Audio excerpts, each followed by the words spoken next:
बैठने वाला मैं ऊपर तो पक्का बैठने वाला मैं। आणि जितकी माहिती मागण्यासाठी जितके निवेदन दिले आहेत त्या निवेदनावर त्याला तिथले कर्मचारी किंवा रुबाबात आहेत ना आधीच ते कर्मचारी त्याला कोणाची बापाची ते भेट नाहीत. तर तुमच्या लेखापरीक्षेमध्ये 40 कोटीचा घोटाळा आहे तो दिल्ली काँग्रेसचे वरिष्ठ नेते परळीमध्ये दाखल झालेत. स्वराज्य संस्थेच्या निवडणुका अद्यापही झालेल्या नाहीत आणि त्या संदर्भात चर्चा करण्यासाठी माझ्यासोबत बहादूरभाई आहेत. काँग्रेसचा नगरसेवक बब्बू पण माझ्यासोबत आहे. सेठ, आज काय नेमकं एकंदरीत चर्चा झाली?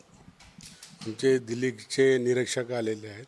हे देशभर राहुल गांधीची एक मोहीम चालू आहे की संघटक मजबूत करायचं. संघटक मजबूत करण्यासाठी त्यांनी निरीक्षक पाठवले आहेत. प्रत्येक जिल्ह्याला पाठवले. हे महाराष्ट्र आता त्यांनी स्टेट घेतलेला आहे. त्या महाराष्ट्र प्रत्येक जिल्ह्यामध्ये त्यांचे एक निरीक्षक आलेले आहेत. ते जिल्हा पातळीवर प्रत्येक तालुका वाईज आणि ब्लॉक वाईज ते भेट घेऊन कार्यकर्त्याशी तळागाळाच्या कार्यकर्त्याशी बोलून ते त्यांचे मत जाणून घेतात की आपल्याला जिल्ह्यात काँग्रेस बळकट करायची तर तो त्याच्यासाठी काय करतात. त्यांनी सगळ्यांचे आपले जे काय त्यांचे मत आहेत ते मत घेऊन मग ते वरिष्ठांकडे दाखवून मग ते जिल्ह्यात काय आवश्यक जे बदल आहे ते बदल करते. बब्बू, काँग्रेसचा एक नगरसेवक म्हणून तो निवडून आलेला आहेस. मात्र जे काही नगरपालिकेचा कारभार सध्या चालू आहे त्या संदर्भात काही तुम्ही चर्चा वगैरे केली का वरिष्ठांची? बोला ना मैंने का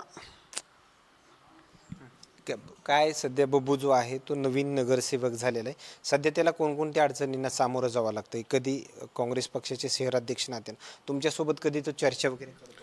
माझ्याबरोबर चर्चा झालेली आहे. कारण की त्यांनी जितकी माहिती मागितलेली आहे नगरपालिका, कारण की तो नवीन आहे आणि त्याला तिथली जाणीव नसल्याने काही मार्गदर्शन आम्हीही करतो.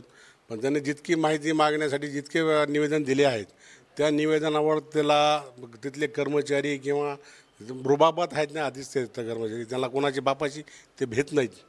तर त्याच्यामुळे त्यांना काय ते कशाची टोपली दाखवते सतत. त्यांना ह्यांनी तुमचा लेखापरीक्षेचा अहवाल मागितला आहे तो देत नाहीत. तुमच्या लेखापरीक्षेमध्ये 40 कोटीचा घोटाळा आहे तो घोटाळा तुम्ही ते लेखित द्या. कारण की त्यांनी बुक छापून दिलेली आहे. तुम्ही लेखित द्या आकडे हेच आहेत का ते देत नाहीत.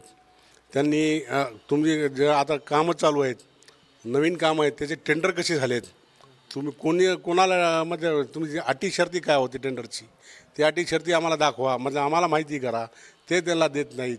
म्हणजे जितकं त्याला आणि त्याला फक्त आज या ते जिथले OS आहेत ते फक्त बनवाबनवीचे कामं करत आहेत. तेव्हा आमचंही आता रमजानचा महिना असल्याने आम्ही त्याच्यावर जास्त दखल घेतली नाही. आम्ही लवकरच आता या आणखीन एकदा भेटून नगरपरिषद अधिकाऱ्याला भेटून आता हा गट नेता म्हणून आम्ही त्यांची मान्यता घेतलेली आहे. तेव्हा गट नेत्याला दोन असो का एक असो गट नेता म्हणजे त्याला वेगळी कॅबिन द्यावं लागते.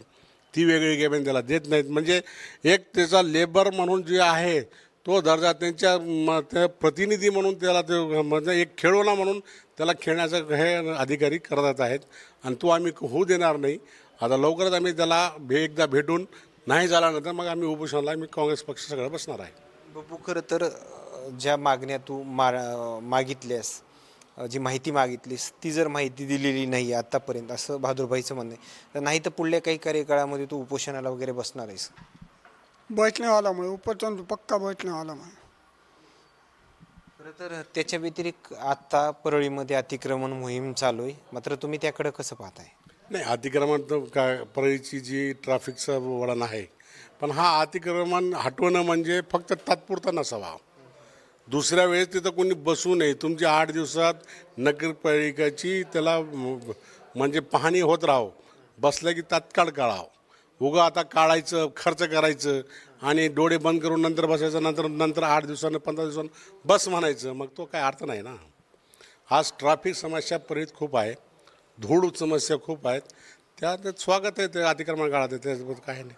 ओके, धन्यवाद. हे होते काँग्रेसचे नेते बहादूरभाई आणि बब्बू याच्यासोबत झालेली चर्चा. मात्र आत्तापर्यंत काँग्रेसचा एक नगरसेवक म्हणून ज्या पद्धतीनं त्यांनी माहिती मागवली अद्यापही त्याला माहिती दिली नाही. मात्र पुढल्या काही कार्यकाळामध्ये तो काँग्रेसच्या शहरातल्या नेत्यासोबत उपोषणाला देखील बसणार असल्याची त्यांनी माहिती दिली. मात्र आणखीन काही नवीन अपडेट्स मिळतील का दिल्ली काँग्रेसच्या बैठकीदरम्यान, हेही पाहणं तेवढंच महत्त्वाचं ठरणार आहे.